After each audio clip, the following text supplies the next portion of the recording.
생각하고 또 우리 광야 같은 세상, 우리 성도들을 살아가면서 힘든 일들이 많고 공고한 일들이 많지만 우리에게는 구원의 은혜 때문에 돌아갈 그런 고향이 있고 본향이 있고 또 우리는 사는 이유와 목적을 발견하게 된 게 얼마나 감사한 일입니까? 그런 이유 때문에 제가 이렇게 또 여러분 앞에 눈물을 보인 것 같습니다. 오늘은 이제 구원의 서정 마지막 그 영화롭게 하심에 대해서 말씀을 나누려고 합니다. 앞서도 살펴본 대로 구원의 서정 한 10가지가 있죠. 먼저 이렇게 도표에서 보는 것처럼 하나님 우리를 선택하시고 선택한 우리를 부르시고 부른 우리를 거듭나게 하시고 또 우리에게 회개케 해서 믿음을 선물로 주시고 믿음의 근거에서 우리를 의롭다 칭하시고 의롭다함을 받은 우리들, 자격 없는 우리지만 하나님의 자녀로 삼아주시고 또 우리 가운데 이렇게 거룩한 길을 걸어가게 하시고 예수님 닮아가도록, 그리고 끝까지 우리가 넘어지고 쓰러지고 자빠지고 흔들리지만 끝까지 붙잡으셔서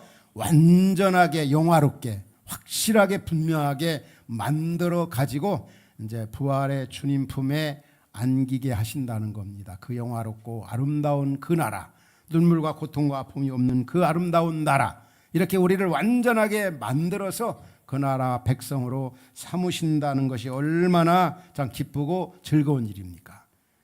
그래서 이 10가지가 다 보면은 9가지 10가지 다 보면 과거 동사로 되어 있습니다. 그게 무슨 얘기입니까? 과거 완료형으로 되어 있다는 말은 이미 이제 성부 하나님, 성자 예수님, 성령 하나님께서 총 출동하시고 합력해 가지고 우리의 구원을 완전히 다 이루셨다는 겁니다. 현재 이루어 주었고 이루고 계시고 앞으로도 확실하게 이루어 주실 것이다. 그런 측면에서 이제 과거 동사, 완료형 동사로 표현하고 있고 능동형으로가 아니라 수동형으로 표현되어 있는 걸 볼 수 있습니다. 그것은 우리가 구원받는 거, 하나님의 자녀가 되고 하나님 나라까지 가는 건 내 힘이나 내 노력이나 내 공로가 아니라 전적인 하나님의 은혜라는 겁니다. 그래서 우리는 이 구원에 있어서 그 주체가 내가 아니라 우리 하나님 아버지, 그래서 앞서도 말씀 나눴지만 이 로마서 8장이 얼마나 중요한지 모릅니다. 우리에게 특별히 구원론을 말씀하고 있는데, 구원론을 얘기할 때 제일 많이 이제 하나님에 대해서 또 성자 예수님에 대해서 그리고 성령 하나님에 대해서 계속 반복해서 수십 번씩 나오고 있는 걸 볼 수 있습니다. 여기서 주는 메시지가 뭡니까? 구원은 바로 하나님 아버지가 주시는 거다. 내가 구원받는 게 아니라 바로 하나님 아버지께서 그리스도 예수 안에서 우리를 위해서 구원을 이루셨다는 겁니다. 그래서 바울은 오늘 본문 31절 이하에서 뭐라고 표현합니까? 이렇게 하나님이 우리 가운데 이루신 구원을 누가 무슨 말하리요? 또 누가 우리를 대적하리요? 계속 보면 누가 우리를 고발하리요? 또 누가 우리를 뭐라고요? 정죄하리요? 또 누가 우리를 그리스도의 사랑에서 끊으리요? 여러분들 이 약속의 말씀 붙잡고 여러분들 구원의 확신, 또 이 세상 속에서 담대할 수 있기 바랍니다. 누가 하나님 우리를 택하셨고 하나님 우리를 구원하셨는데 누가 대적하고 누가 고발하고 누가 정죄하고 누가 우리를 그리스도의 사랑에서 끊겠느냐? 결코 끊어놓을 수 없는 그런 사랑 안에서 우리가 구원함을 받아 하나님의 자녀가 되어서 그 하나님이 예비하신 그 영화로운 나라에 들어가게 된다는 것입니다. 그런데 문제는 그렇습니다. 이런 어떤 사람에게 이런 은혜가 주어지느냐? 그리스도 예수를 믿는 자에게. 그럼 여러분, 내가 예수 그리스도를 정말 믿는가? 2000년 전에 그리스도 예수께서 십자가에 고난받고 죽은 사건이 오늘 나와 무슨 상관이 있어? 이러면 이 구원의 서정은 아무 나와 상관이 없는 겁니다. 제일 중요한 것은 이 사건을 예수 그리스도께서 나를 위해서, 우리를 위해서, 내 죄를 위해서 십자가에 고난받으셨다, 죽으셨다, 부활하셨다, 이 객관적인 사건을 주관적으로 받아들이고 믿을 때 이런 구원의 은혜가 확실하게 이루어진다는 겁니다. 따라서 다시 한번 우리는 생각해야 합니다. 내가 정말 구원받았는가? 여러분에게 질문을 던지고 싶어요. 내가 진짜 예수를 믿는가? 내가 구원받았는가? 혹간에 어떤 분들은 구원받았습니까? 그러면 너무 자신 있게 나 구원받았습니다. 왜? 나 예수를 믿기 때문에. 예수님이 나를 위해 십자가에 고난받고 죽으시고 부활하신 것을 나는 믿기 때문에. 그거 맞죠? 그렇지만 이 구원이라고 하는 게 그렇게 쉽게 대답할 것도 아니에요. 왜냐하면 하나님의 영역에 속하는 거기 때문에, 하나님이 주신 전적인 은혜이기 때문에. 또 어느 분들은 이제 제자 훈련을 받으면, 우리 교회 같은 경우는 앞서도 얘기했지만 새가족반에서도 구원의 확신, 구원을 검증해보고, 또 양육반에서도 또 제자 훈련반에서 계속, 왜냐하면 이 구원론, 이 구원 사건이 너무 중요하기 때문에. 여러분, 뿌리 없는 나무를 생각해 봐요. 뿌리 없는 그런 화초를 생각해 봐요. 얼마나 삭막합니까? 얼마 못 가지 않습니까? 또 이 바탕이 안 된 그런 어떤 큰 빌딩을 생각해 봐요. 기초가 안 되어진, 얼마나 위험합니까? 우리 신앙생활에도 마찬가지입니다. 정말 내가 예수를 만나는가, 믿는가, 구원 받았는가. 어느 한 제자훈련을 받으면 어느 형제에게 물어봤어요. 구원 받았습니까? 그러니까 목사님, 나는 아직 구원의 확신이 없습니다. 난 구원받은 거 잘 모르겠습니다. 그런데 여러분, 나는 구원받았습니다 자신 있게 말하는 사람과, 나는 구원받은 확신이 없습니다 이렇게 말하는 사람, 저는 둘 다 긍정적으로 보고 싶어요. 왜냐하면 너무 쉽게 말하는 분은 정말 구원받는다게 삶으로 구체적으로 나타나야 되는데 그렇지 않은 경우가 참 많이 있거든요. 또 구원 나 확신이 없다, 이것도 역시 마찬가지. 왜냐하면 구원의 주체가 나에게 있다고 생각하기 때문에 그렇거든요. 그러나 우리가 구원의 확신을 가질 수 있는 길은 하나님의 약속의 말씀에 근거하는 겁니다. 왜? 하나님의 말씀에 예수 그리스도께서 구주로 시인하고 그분이 나 때문에 십자가에 고난받고 죽으시고 부활하셨다는 걸 믿으면 구원이 이루어진다고 하기 때문에 그 약속의 말씀에 근거해서 내가 구원받은 걸 확신할 수가 있는 겁니다. 또 한 가지는 구원의 주체가 내가 내 행위나 내 노력에 근거한 것이 아니라 바로 하나님이 구원의 주체라는 것. 처음부터 끝까지 한 번 선택한 사람을 끝까지 해서 완전한 영화로운 그 주님 품에 안길 때까지 책임져 주신다는 거죠. 그래서 따라서 지금 구원론 마지막 서정을 공부하면서 다시 한번 점검해 봐야 합니다. 내가 예수 그리스도를 정말 믿는가? 내가 정말 구원 받았는가? 믿는 게 정말 중요한 거죠. 죽고 사느냐 문제입니다. 죄 중에 가장 큰 죄가 하나님의 아들을 믿지 않는 죄가 제일 크거든요. 왜 그렇습니까? 사는 길은 그 길밖에 없기 때문에, 죄인 우리 인간이. 그래서 요한복음에만 봐도 이 믿음을 얼마나 강조하는지 몰라요. 우리가 잘 아는 요한복음 1장이 뭐라 합니까? 영접하는 자, 그 이름을 믿는 자들에게. 그 다음에 또 계속 보면은 요한복음 3장 16절도 뭐라 합니까? 믿는 자가 영생을 얻는다. 믿는 자는 멸망하지 않고 믿는다는 말. 그 다음에 요한복음 5장 24절 또 뭐랍니까? 진실로 진실로 내 말 듣고 나 보내신 이를 뭐라고요? 믿는 자는, 믿는 자, 믿는 자, 믿는 자. 또 요한복음 6장에도 계속 반복해 나옵니다. 바로 하나님의 일은 믿는, 나 보내신 이를 믿는 것이 하나님의 일이다, 이렇게까지 말씀했어요. 또 40절 보면 또 뭐라고 말씀합니까? 내 아버지의 뜻은 아들을 보고 믿는 자마다. 요한복음만 해도 계속 믿음을 얼마나 많이 강조하고 있어요. 요한복음 7장에 보면 믿는 자는 성경의 이름과 같이 뭐라고요? 배에서 생수의 강이 흘러나리라. 또 요한복음 마지막 부분 20장에 보면 이런 말씀이 나와요. 성경을 하나님 우리에게 기록한 목적은 예수 그리스도가 하나님 아들 되심을 믿게 하려고. 여기서 말하는 믿음은 뭡니까? 그리스도 예수가 나의 구원자다. 나를 위해 십자가에 고난받고 죽으시고 부활하셨다.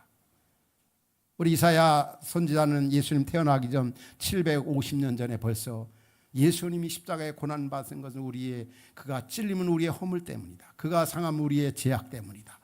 그가 징계를 받은 우리는 평화를 누리고 그가 책찍에 맞아 우리는 나음을 입었도다. 이렇게 예언하고 고백을 했습니다. 우리 한번 이 우리라고 하는 단어가 한 절에 4번이나 나옵니다. 여기에 나라고 이 객관적인 이 사건을 정말 공동체적으로도 고백하는 것도 중요하지만 개인적인 고백이 굉장히 중요합니다.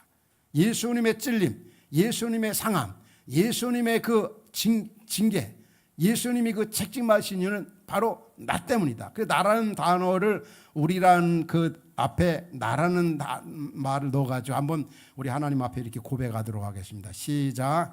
그가 찔림은 나의 허물 때문이요 그가 상함은 나의 죄악 때문이라. 그가 징계를 받음으로 나는 평화를 누리고 그가 책찍에 맞음으로 나는 나음을 받았도다. 아멘.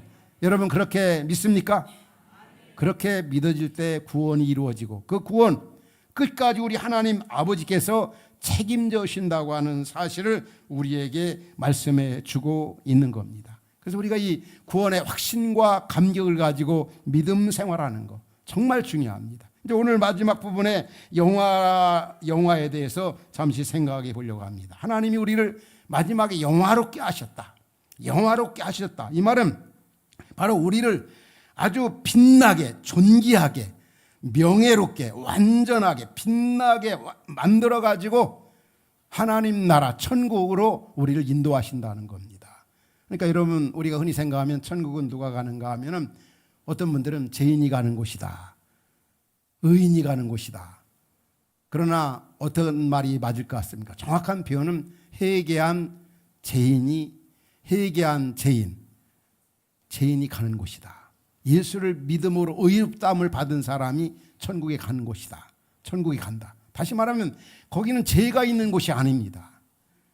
완전하게 우리를 아주 그 불순물 도끼 다 성령의 은혜로 다듬으시고 다 다듬어 가지고 완전해져 가지고 주님 나라에 가는 거지. 여러분들 생각해 봐요. 천국에 죄가 있을까요? 없는 겁니다. 그럼 우리 같은 죄인이 거기 갈 수 있나요? 예수 그리스도의 거룩한 피로 계속 성화의 과정을 걸어서 완전하게 해서, 그래서 그 나라는 죄가 없고 아름다운 거, 영화로운 곳이고 너무 빛나는 곳이고, 여기 바로 믿는 자가 간다는 겁니다. 얼마나 아름다운가.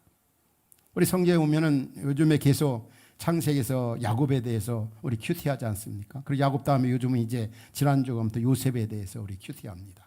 근데 이 야곱의 생애를 보면은 어쩌면 그렇게 나의 그런 모습, 우리의 모습과 같은지. 야곱이 얼마나 나쁜 사람입니까? 아주 목적을 위해 아버지도 속이고 형도 속이고, 그러다가 나중에 다 당하잖아. 예삼촌 라반한테 당하고 자기 자식들한테 당하고 다 당합니다. 근데 하나님이 그런 속에서 계속 야곱을 다듬어 가시는 걸 볼 수 있어요. 그 야곱의 그 모습을 보면서 하나님이 야곱 같은 죄인된 우리 인간을 사랑하신다. 죄인인 우리 인간을 위해서 십자가에 예수님이 죽으셨다. 이런 면들을 벌써 예수님 태어나기 전 야곱 때부터, 구약 창세기부터 보여주고 있는 겁니다. 그런데 이제 야곱이 어떻습니까? 하나님 은혜로 완전 성화되어 노년의 때 보면 그 모습이 얼마나 아름다웠던지. 그가 노년의 때 보면은 하나님의 은혜로 그 요셉 덕분에 고센 땅, 가장 좋은 그런 땅에서 노년의 때를 보냅니다. 그가 노년의 때 한 일은 창세기 47장에 보면은 예배하는 생활, 기도하는 생활, 또 자식들에게 축복해 주는 생활하다가 경배하고 자니라, 그런 말이 나와요. 다시 말하면 주의 품에 안겼다는 거죠. 갈수록 성화되어지고 갈수록 예수님 닮아가고. 저는 우리 교회 어르신들이 이렇게 야곱같이 됐으면 참 좋겠어요. 갈수록 고집만 세지고, 갈수록 싸나워지고, 갈수록 말만 많아지고, 이러면 안 돼요. 갈수록 더 좋아지고 성화되어지고, 그래서 자식들에게, 주변 사람들에게 다 존경, 나도 저분처럼 예수 믿어야 돼, 나도 저분처럼 곱게 늙어야 돼, 곱게 살아야 돼.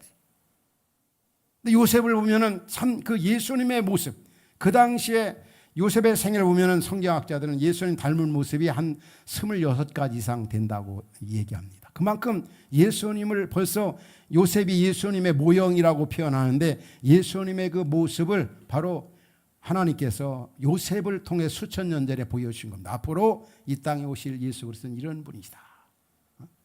따라서 오늘 우리 성도의 삶이 어떻게 되겠습니까? 우리의 삶 속에서 정말 구원받은 한나라 백성들은 요셉과 같이 예수님 닮은 삶을 살아서 예수님을 드러내고 하나님 나라를 증시하는 그 삶을 살아가는 것이 얼마나 중요한지 모릅니다. 이게 바로 영화로운 은혜를 입은, 또 영화로운 그 나라에 들어갈 하나님 나라 백성들이 이 땅에서 살아야 할 삶의 모습인 겁니다. 우리 인간은 정말 다 죄인입니다. 이 죄의 결과로 말미암아 사망이 이르게 된 거 아닙니까? 그래서 우리가 잘 아는 로마서 3장 23절은 모든 사람이 죄를 범하였음에 하나님의 영광 이룰 수 없다. 그러면서 의인은 없나니 하나도 없고 죄삭은 사망이다. 참 인류사를 보면 얼마나 이 죄의 결과로 말미암아 비참한 일들이 얼마나 많이 일어나고 있습니까? 로마서 5장에 그렇게 표현하죠. 한 사람 아담의 범죄로 말미암아 이상의 죄가 들어왔다. 그 죄의 결과로 이 땅에 사는 사람들이 얼마나 못되고 악하고 나쁘고 그런지 모릅니다. 우리가 그런 얘기 더러 하죠. 아, 진짜 사람만큼 더 악한 그런 피조물이 없는 것 같다고, 그런 존재가 없는 것 같다고. 그게 다른 사람만이 아니라 오늘 우리 자신 속에도 그러한 죄악들이 도사리고 있고 꿈틀거리고 있고 내재하고 있는 걸 볼 수가 있습니다. 우리 인간이 다 그건 이 문제가 해결되지 않는 한 죽음에 초래할 수밖에 없고 멸망에 이를 수밖에 없는 겁니다. 우리 인류 역사를 보면 인류학자들이나 혹은 통계학자들의 말에 의하면 이 땅에 전쟁으로 인해서 죽어간 사람이 1억 5천만 명이 된다는 거예요. 1억 5천만 명 이상. 정확한 숫자는 아니지만 이 전쟁이 왜 그렇습니까? 이 죄의 결과로 욕심 때문에 그렇습니다. 이번에도 이제 뭐 중국에서 이제 이렇게 각 국의 지도자들이 모였잖아요. 전쟁 승리 뭐 기념해서. 근데 그들이 말하는 주제는 뭡니까? 다 보면은 평화. 전쟁 주범이라고 하는 그런 지도자들도 그렇게 젊은이들을 이렇게 해가지고 수천 명 죽어가게 하면서도 말로는 평화. 예수님 말씀한 것처럼 겉에는 양의 옷을 입고 나오나 속에는 노략질하는 일이. 이게 왜 그런 이 죄의 결과로 얼마나 사람이 사악한가. 이 문제 해결 안 되면 우리 인간은 다 멸망을 당합니다. 그런데 우리의 죽음을 얘기할 때 세 가지 죽음을 얘기하고 있습니다. 성경은 영적인 죽음, 하나님과 교제가 단절된 상태를 영적인 죽음이라 하고, 또 이상 육체적인 죽음 다음에 펼쳐지는 그런 죽음은 영원한 죽음이다. 그리고 육체가 한 줌의 흙으로 재로 돌아가는 것을 육체적 죽음이라. 그런데 이 세 가지 죽음이 죄의 결과로 온 겁니다. 그래서 이 땅에 왔다가 죽어간 사람들, 통계학자들에 의하면은 정확한 수치는 대략적으로 보면 아니지만 대략적으로 보면은 약 한 1억 2천만 명이 이 땅에 와서 살다가 죽었다. 우리도 또 아담 후손인 우리도 이 땅에 이제 살다가 다 때가 되면 가지 않습니까? 이게 다 죄의 결과로. 그런데 우리 주 예수 그리스도께서 십자가로 말미암아 그냥 한 방에 끝내버리셨다는 거죠. 얼마나 감사합니까? 물론 우리가 육체적인 죽음은 가져요. 그렇지만 우리 주님처럼 부활한 거죠. 부활의 첫 열매가, 우리 예수님이 부활하셔서 사람들을 다 만나 알 수 있고, 또 하나님 나라는 먹고 마시는 것이다, 먹고 마시는 게 없는다, 이렇게 생각했는데 예수님 부활한 걸 보면은 어떻습니까? 제자들에게 생선 구워주시고 그들을 알아보시고 교제하시고, 그래서 예수님 부활한 것처럼 우리도 부활하고 주와 같이 된다. 성경은 얼마나 부활하면 예수님 같이 된다고 많이 강조하고 있습니까? 그 아름다운 영화로운 나라가 바로 그리스도 예수의 십자가의 고난과 죽음을 통해서 우리에게 이런 아름다운 그런 구원 은혜가 주어졌다는 거죠. 그래서 우리가 아는 것처럼 성경에 하나님의 위대한 역사를 이루었던 사람들은 다 그 나라를 경험해 본 사람들이, 그 나라가 얼마나 아름답습니까? 우리가 예수 믿고 나면 오늘 찬양대 찬양을 드린 것처럼 정말 천국을 맛보지만 죄가 있고 우리 인간의 연약성이 있고 어둠의 세력들 마귀 사탄이 기승을 부리기 때문에 하나님 나라를 그렇게 충만하게 경험하지는 못해요. 그러나 예수 안에 들어오면 맛보기로 얼마든지 우리는 앞으로 도래할 그 나라가 이런 나라인 것을 우리는 이 땅에서 우리의 주님을 모신 우리의 마음 가운데 이 공동체 안에서 이런 곳이 하나님 나라겠구나, 그런 것을 경험하게 되는 거죠.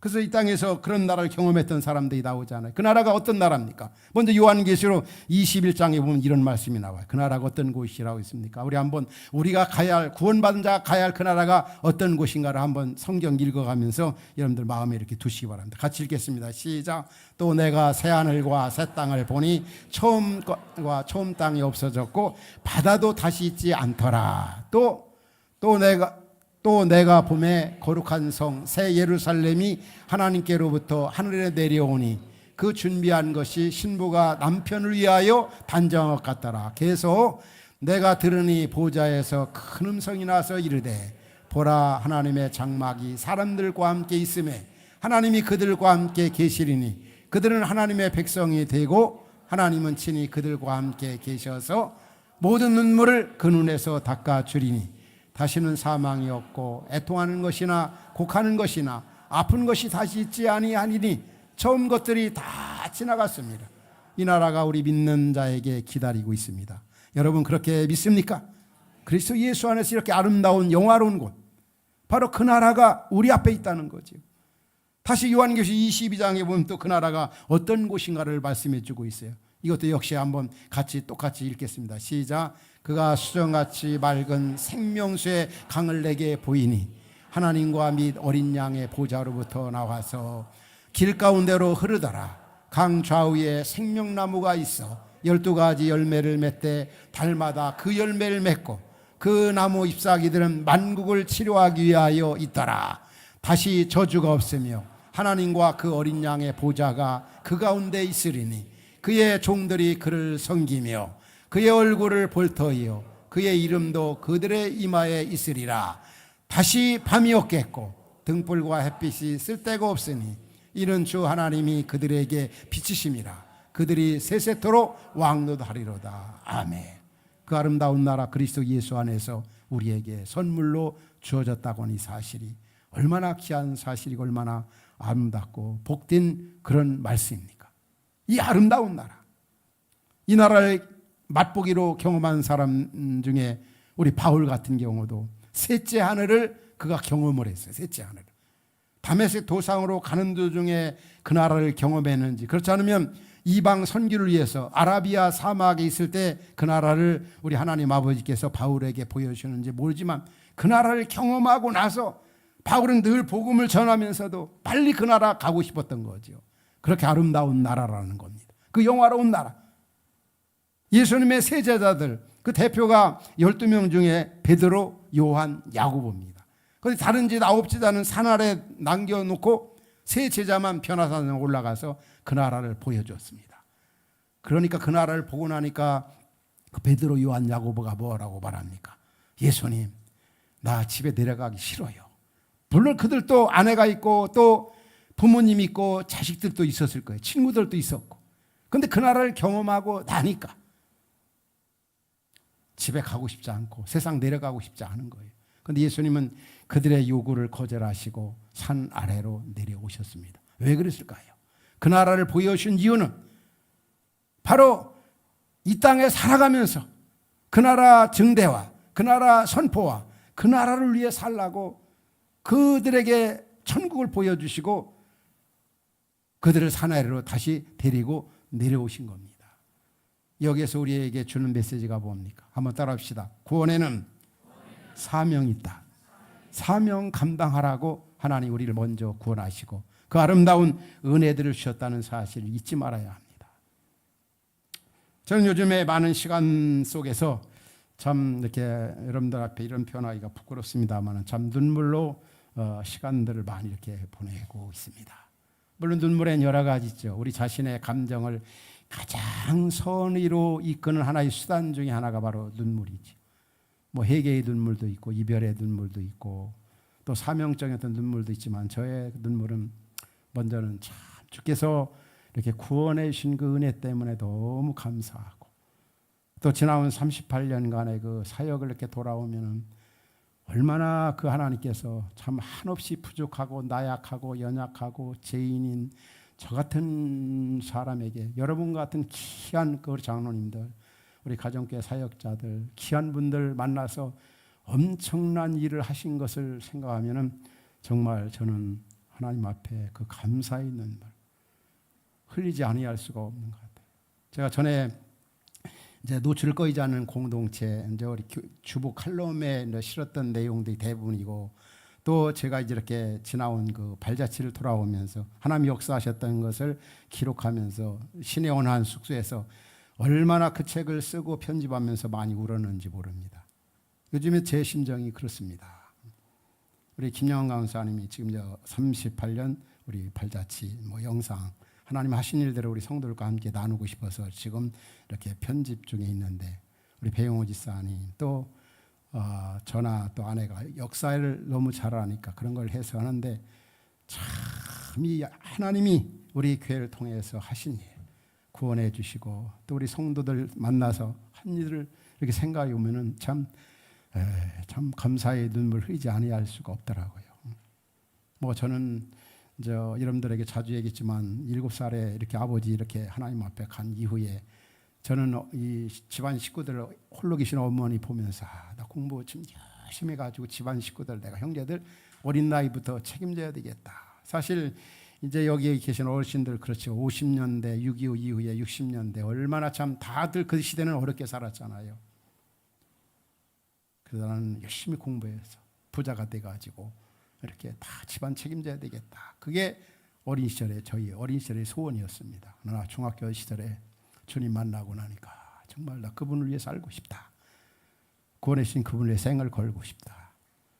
그래서 뭐 진짜 바르게 이렇게 목회해 보려고 참 많이 노력하고. 근데 저는 뭐 큰 교회, 대형 교회를 하려는데 목적을 두어본 적도 없고, 제가 또 뭐 교수 사역이나 또 뭐 책을 여러 이렇게 발간을 한다든지, 뭐 한국 교회와 지도자들을 또 목회자 후보생들을 또 많은 그 선교사들을 지도하고 섬기고, 그런 거는 정말 목적을 두어본 적이 없습니다. 그렇지만 지나온 일을 보면 하나님이 진짜 엄청난 일을 하셨다.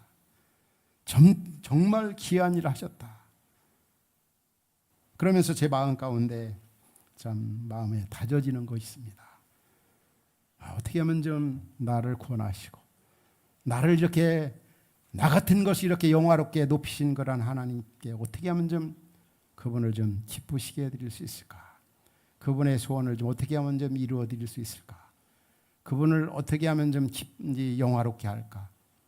그런 고민을 참 많이 하면서 기도합니다. 주께서 저뿐만이 아니라 우리 구원받은 성도들에게 똑같습니다. 구원에는 사명이 있습니다. 사명 감당하라고. 그래서 우리 예수님께서도 말씀했죠. 요한복음 17장 4절에 보면 참 제가 너무 좋아하는 말씀입니다. 요한복음 17장 4절에 보면 아버지께서 내게 하라고 주신 일을 내가 이루어 아버지를 이 세상에서 영화롭게 하였사오니. 저나 여러분들이 해야 할 일이 뭡니까? 우리를 영화롭게 구원하신 그분을 영화롭게 하는 거. 우리 인생의 최고되는 목적이 바로 하나님을 영화롭게 하고 그를 즐거워하는 것인데, 하나님을 영화롭게, 따라합시다. 하나님을 영화롭게, 하나님을 기쁘시게, 하나님의 마음을 시원하게. 그래서 우리는 그 일이 어떤 일인가를 좀 생각해 보아야 합니다. 하나님이 가장 기뻐하시니 뭘까? 하나님이 우리 교회를 향하신 소원이 뭘까? 또 하나님을 어떻게 하면 좀 영화롭게 할까? 이게 구원받은 성도들의 그 관심사야. 관심사가 되어야 되는 것입니다. 저도 나름대로 하나님을 영화롭게 하고 하나님을 기쁘시게 한 게 뭘까? 하나님이 정말 지금까지도 100% 하나님 은혜로 달려왔는데 이 PTC 사역을 통해서 진짜 한국교회가 완전히 땅에 떨어지고 목회자들의 이 불신, 요즘에도 보면 이 특검에서 대부분이 드러나는 이런 사람들이 다 보면 목회자, 어느 교회 원로 장로, 어느 건설에 다 보면 장로 목회자들, 진짜 창피하고 목사로서 때는 부끄러운 생각이 들 때가 참 많이 있습니다.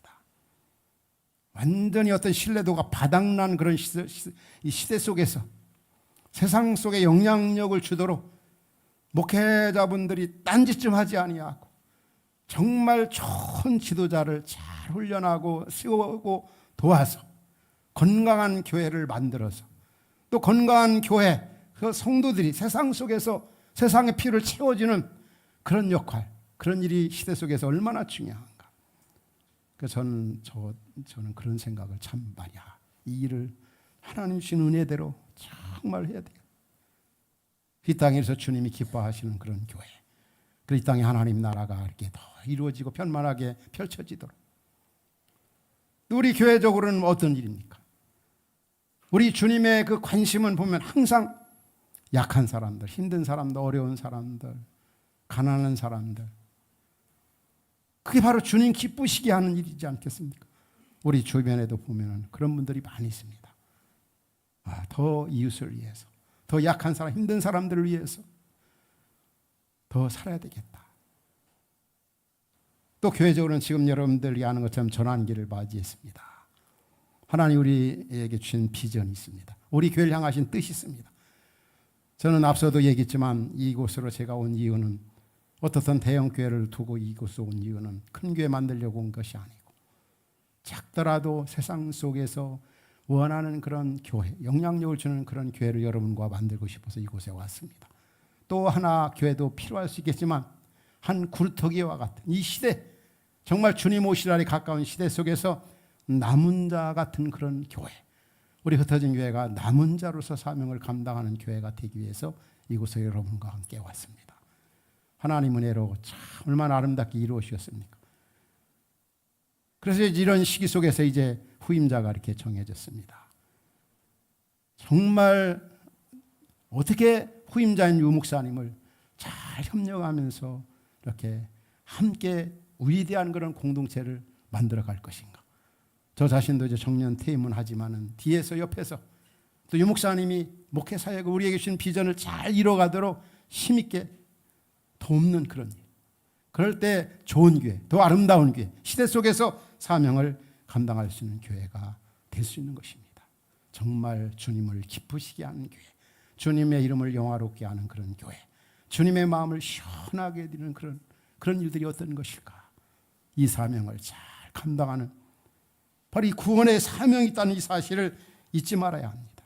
구원의 이 확신과 감격 속에서 우리는 어려운 건 시대 속에 살고 있지만 주님 오심을 기다리면서 감사하면서 주신 사명, 주님이 부르시는 그날까지 잘 감당하는 그러한 은혜가 우리 성도 여러분 모두에게 있기를 주의 이름으로 축원합니다. 우리 같이 기도합시다. 여러분 오늘 주신 말씀 붙잡고 기도하길 원합니다. 여러분